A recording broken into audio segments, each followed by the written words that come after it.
Welcome back to the channel, Knights fans. It's your host, Nick G. And today, I have the Week 1 preview for this week's playoff matchup between the 1-seeded Knights and the 4-seeded Express. Now, Wolfman and Mac Machine both have experience playing against the Express in the playoffs. Obviously, the last game that they played against the Express was in Season 3. They won that game 3-0. Mac Machine with 3 goals on 5 shots that game. He balled out, and we're hoping that Mac Machine can repeat it in this performance. Now, some keys to the game. Number 1, Mac Machine himself. Mac Machine was the centerpiece when they won the championship back in Season 3. He had 5 goals on 6 shots that playoff run. Obviously, 3 of them coming in Week 1 against the Express. So we know that he can show up for the Knights in big situations and when it matters the most. He's been their leader all year, and the boys, they look up to him. So they'll be looking his direction to lead them throughout this playoff run and especially this game. Second point I want to make comes around timing. As we've talked about all season long, the timing of Mac Machine will ultimately determine his success in this game, as well as the Knights' ability to win. And in order to win, you need to score. In order to score, you need to be able to hit the ball. Mac Machine has proved that there is nobody better than him when he can hit the ball consistently. However, we've also seen what happens when he's not hitting the ball consistently.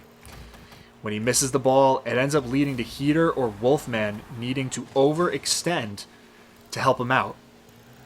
The outcome of this one will revolve around which version of Mac Machine we end up getting. The third point that I want to make going into this one is about recognition.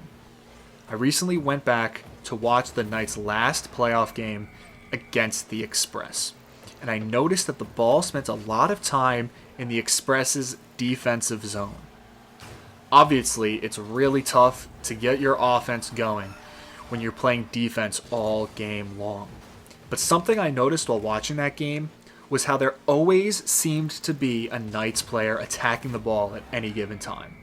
The rotation of the Knights were absolutely incredible, always having somebody at half to send the ball back in on a weak clearance, making sure that they limit the amount of double commits they have, and capitalizing on any double commits that the Express have was a main reason why the Knights were able to pin them in for so long that game and suppress the Express's offense. The Knights players are all extremely skilled, but when teammates are taking up the space you need to be able to playmake, parts of the field open up which allow the Express to take advantage of the odd man rush. Being able to recognize who's attacking the ball and who needs to be in space to keep pressure up will certainly be a factor on if the Knights can keep the Express contained like last time. My fourth and final point has to deal with wall play. Speaking of strengths and weaknesses, it wouldn't be a Knights analysis if I didn't mention the corners and the wall, both offensively and defensively. It just wouldn't be a proper pregame without it.